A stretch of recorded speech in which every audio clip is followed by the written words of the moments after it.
Far out across the blue Pacific lie Hawaii's enchanted isles. A land of green by friendly hills and black sand beaches washed with creamy surf. Where flowers paint the landscape in a rainbow of color and the trees play soft palm branches. Hawaii, the very name suggests fun and gay activity. But it is also America's most important outpost, crossroads of the Pacific, port of call for ships and airliners of all nations. Once too remote for all but a handful of visitors, today there's a new highway to Hawaii. United Airlines Mainline Airway, which brings these magic islands as close as your next-door neighbor.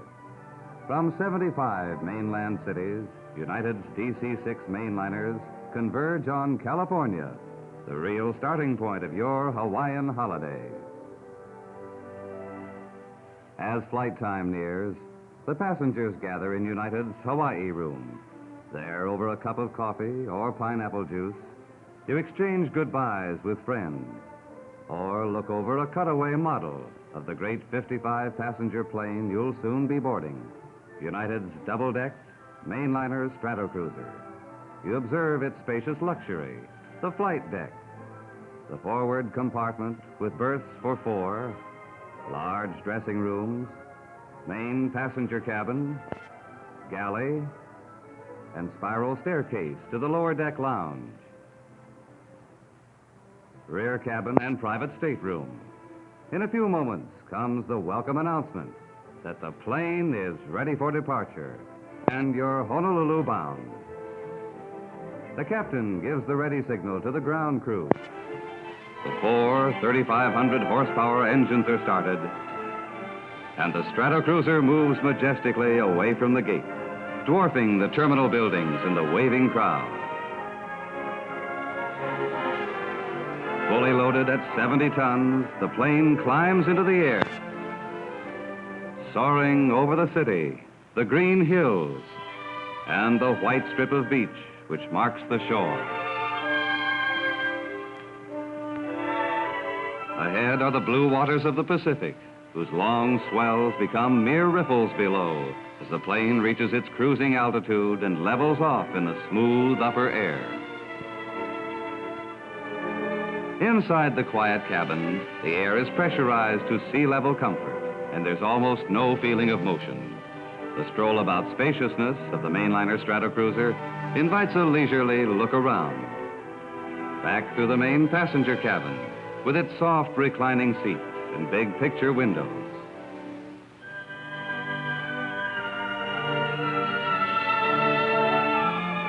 Amidships, you pause for a glimpse into the compact galley and look down the spiral staircase leading to the lower deck lounge.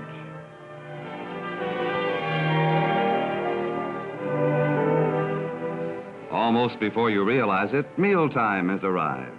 From their storage chests come chilled salads, hot entrees, and frozen desserts.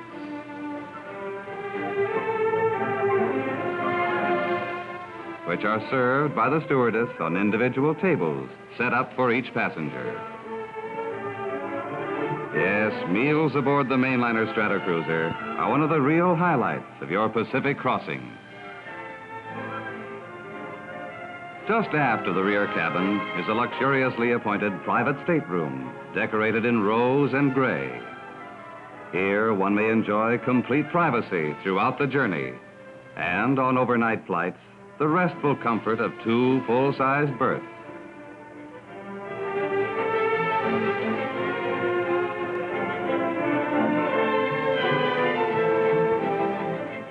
The Hawaiian Lounge downstairs on the lower deck is one of the most popular spots aboard the Stratocruiser. Here's a pleasant place to while away brief travel hours, joining in a game of cards, meeting congenial companions, or enjoying a cool drink from the refreshment bar.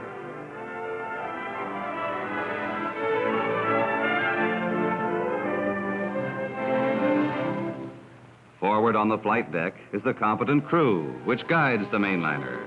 The captain, veteran of thousands of flying hours, the flight engineer, who carefully monitors engine performance, the first officer, who relieves at the controls, and the navigator, who pinpoints the ship's position with the latest electronic aids to navigation. About 2 hours before arrival time, the passengers enjoy a wonderfully appetizing buffet laid out on the serving counter. Cold meats of all kinds, delicious salads, ice cream, and wafers prepared by continental chefs in United's own flight kitchen.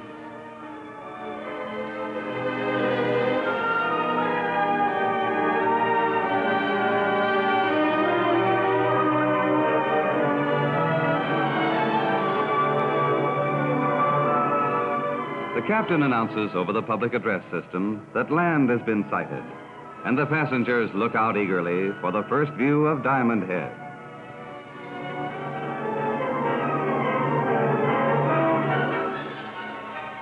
The beautiful shoreline unfolds, the green hills and the curve of Waikiki Beach.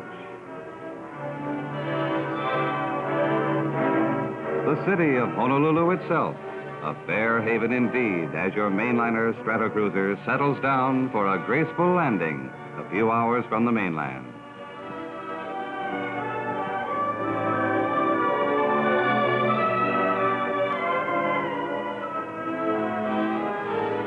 As your plane taxis up to the terminal, you're greeted by the friendly aloha emblazoned on the tower.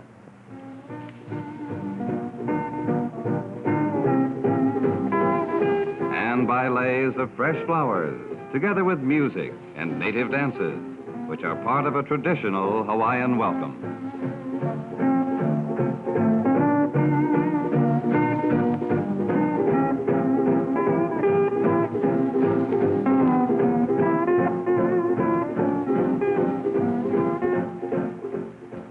In the sparkling sunshine of your first Hawaiian morning, Waikiki Beach is just as you've always pictured it.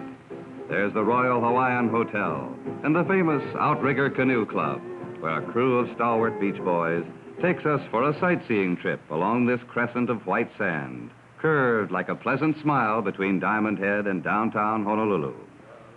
Passing by the Royal Hawaiian and Halekulani hotels, we cruise along to the sound of native voices, lifted in a war chant of old Hawaii.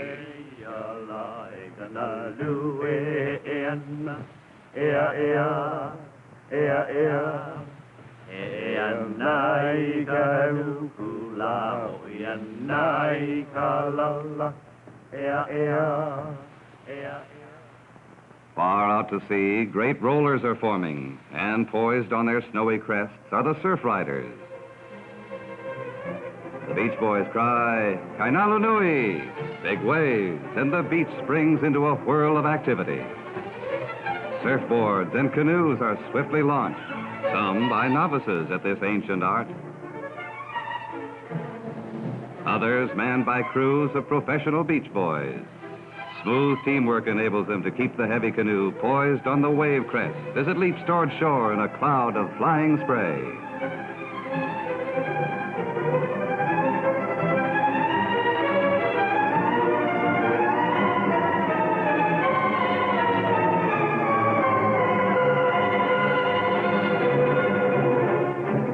A big wave approaches, and the surf riders paddle madly. Then, caught up by the wave's motion, they mount their plunging board, shifting and treading as lightly as a ballet dancer.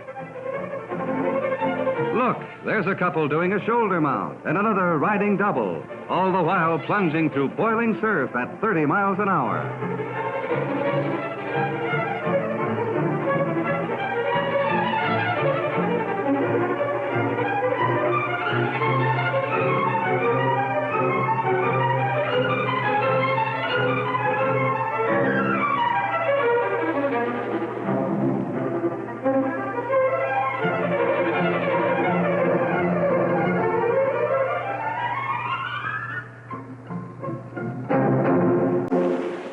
Hotel life at Waikiki is luxurious and gay. You lunch informally or stroll out on the lawn to admire the grace and beauty of the hula, exotic native dance of old Hawaii.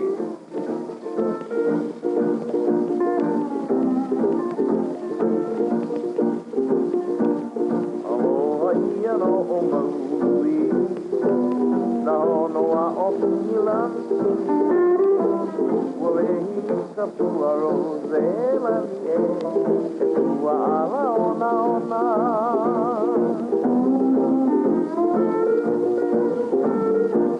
Aloha ia no o maui, no noa o di ilandi, oe hika pua Roselandia. One of the highlights of your visit is the 90-mile motor tour around Oahu in a comfortable gray line limousine.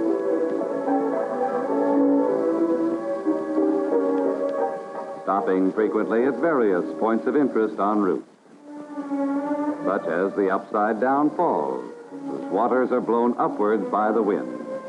Climbing through a notch in the mountains, we come suddenly to the famous Nu'uanu Pali, over whose 1,200-foot precipice King Kamehameha drove thousands of warriors to complete his conquest of the island. Far below are broad, cultivated areas in rich shades of green, and in the distance is the deep blue of the Pacific and the white line of breakers along the reef.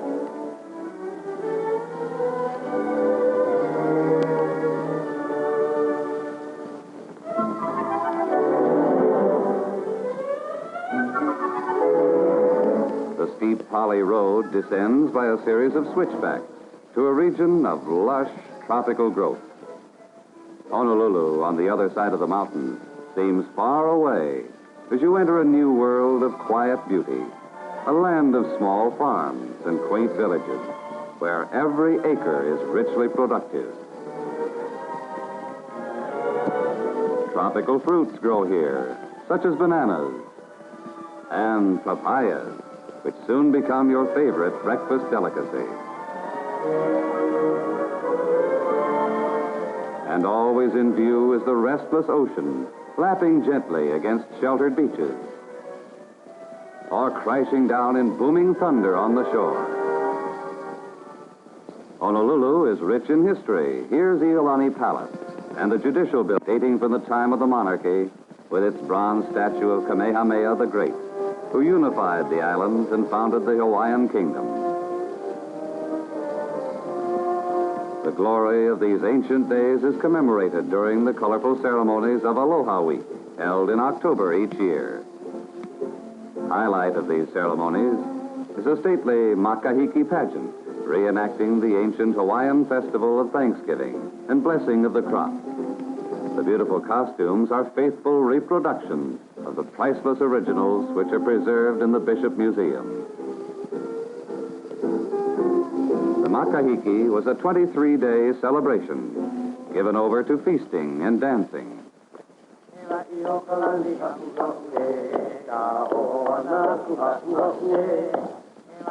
To the rhythmic sound of the pa'ipu, or hollow calabash, the ancient hulas are performed.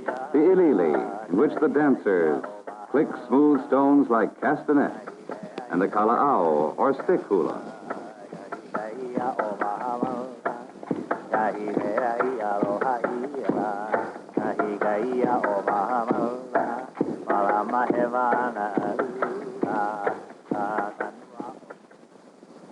Another feature of Aloha Week is an exhibit of lei making, using fresh flowers in beautiful combinations, or tiny feathers sewn together to form lovely iridescent patterns handed down from ancient Polynesia.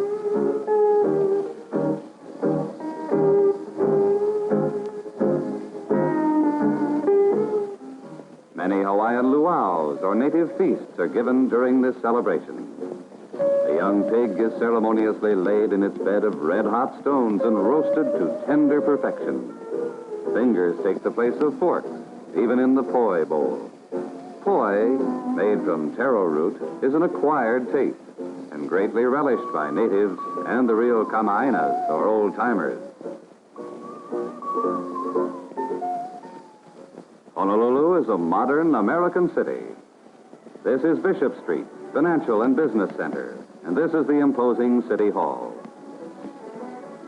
The modern trolley buses bear strange signs, and even the theaters have Hawaiian names, but occasionally a familiar sign reminds you that you're still in the USA. Honolulu has many fine restaurants, At Lao Yi Chai, dainty Chinese serving maids load your table with exotic dishes. If you're brave, you may try to master the art of eating with chopsticks. But a shrimp can be surprisingly stubborn at times. Oops, dropped it again. Once more. Ah, he made it. Honolulu's residential section is a riot of color during most seasons of the year. The streets are lined with flowering trees, such as the royal poinciana, which puts forth a mass of brilliant blossom. And everywhere, blooming in infinite variety, is the hibiscus, favorite flower of the island. But the outstanding difference between Honolulu and other American cities is its racial blending. 2/3 of its citizens are non-Caucasians. These races, and the Hawaiians also, have freely intermarried, producing a happy brood of brown-faced children, who nevertheless are thoroughly American. But the ancient ways of Hawaii are also part of their inheritance, finding expression in graceful native dances.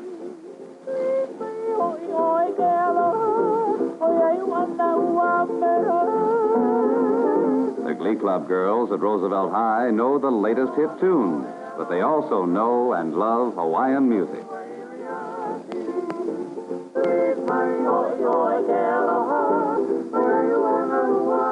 In the heart of Honolulu is the University of Hawaii, with its fine buildings, excellent laboratory facilities, and its rabid crowd of football fans.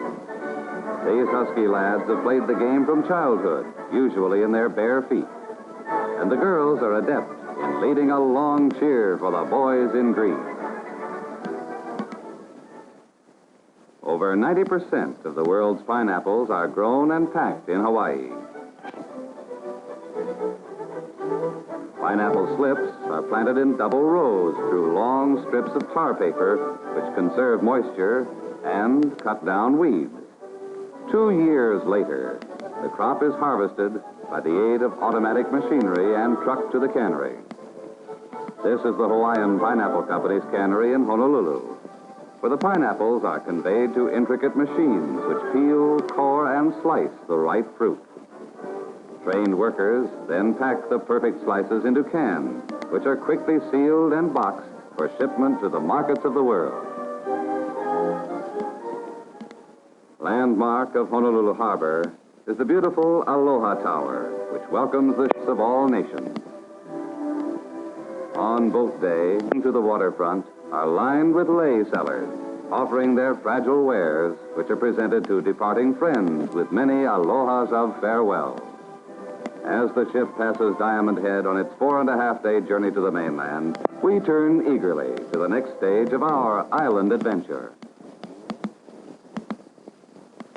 Vacation in Hawaii is complete without a visit to the other islands. Hawaiian Airlines provides fast and frequent service, which has been universally adopted by the travel-loving islanders.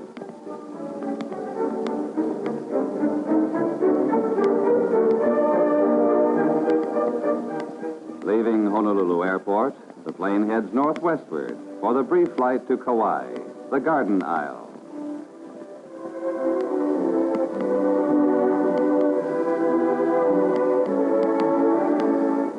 Kauai is the site of Captain Cook's first landing in 1778.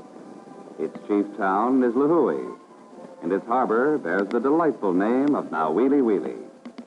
Clothed in rich shades of green from shoreline to summit, there's no fairer sight in the world than Kauai, a gem of beauty rising from the sea.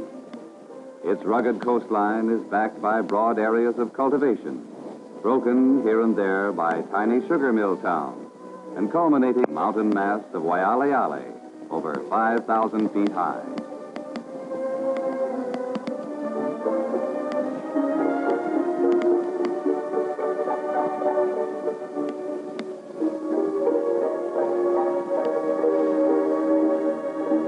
Following our cruise along the coast, we land at Lihue Airport, where a comfortable limousine waits to take us to Waimea Canyon, Hawaii's tropical Grand Canyon.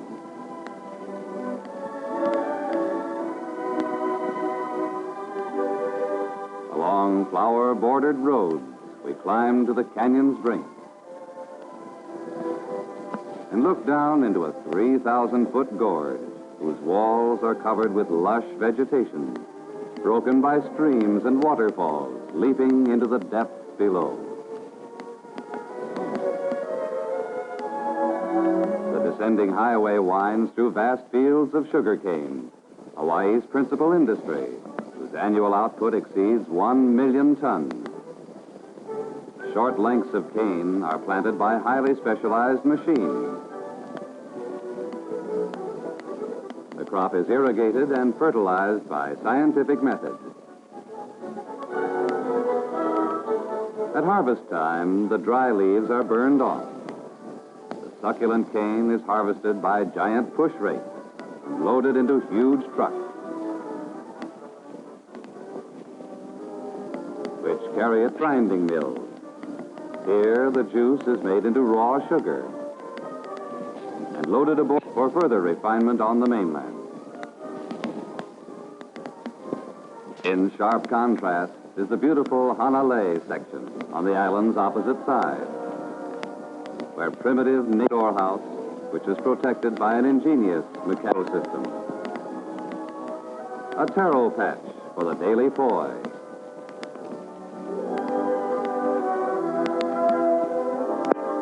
And an inexhaustible supply of fish for the ting. Our island hopping tour continues with the Valley Isle. Maui is a land of high mountains, rugged cliffs, and broad valleys. Its beauty is unspoiled, and its hospitality is famous throughout the territory. On the east side of the island is Hotel Hanamaui, whose low buildings, shaded by broad verandas, are set in the midst of a tropical garden. Here we're ushered into a little private world of peace and relaxation. Every luxury is provided in a setting of tropical beauty, and good living is of prime consideration. Time at Hana slips by in an easy cycle of riding to the native village. Such beauty spots as the Owl Valley and its famous needles. For the energetic, there are games of all kinds. Or you can spend lazy hours on the private beach, watching surf riders skim the waves to shore.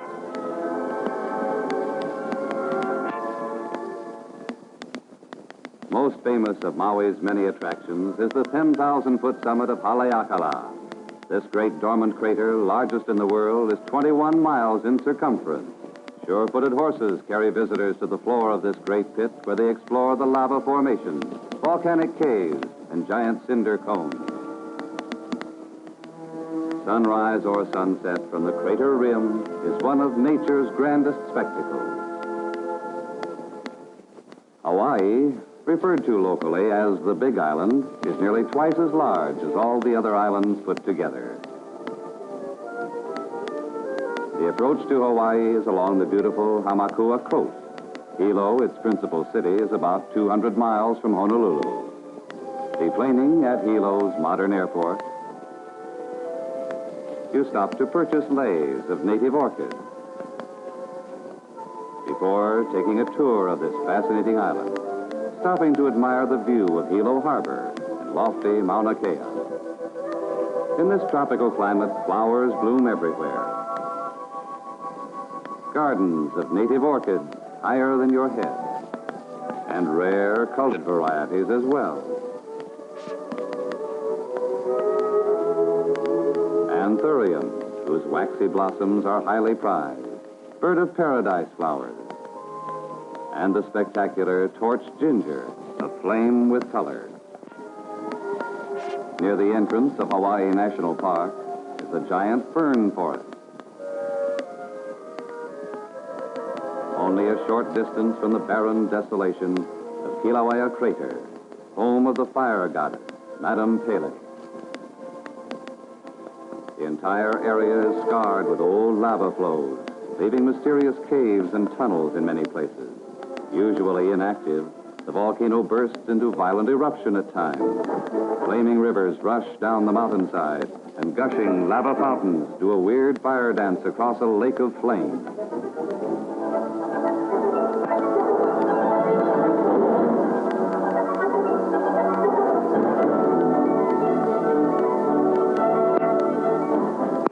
Descending the mountain, we approach the lovely Kona coast.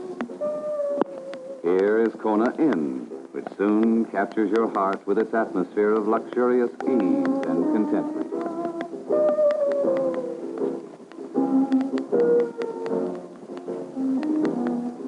Everywhere you look, there are flowers, massed in hedges along the road and hanging in great sprays from the tree branches.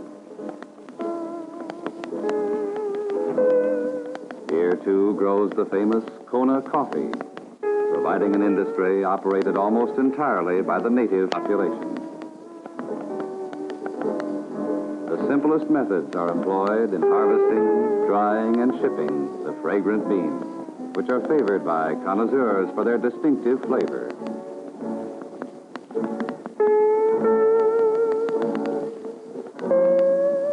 A short distance from the inn is Hononau, ancient city of refuge, behind whose lava wall fugitives found sanctuary even from the wrath of the king. Life in this peaceful village has changed little from the ancient days. The land is fertile, the climate is mild, and there are always plenty of fish for the net.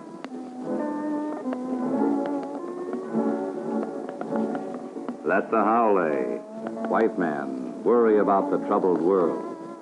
Here, all is peace. And here at lovely Kona, we come to the end of our Hawaiian holiday.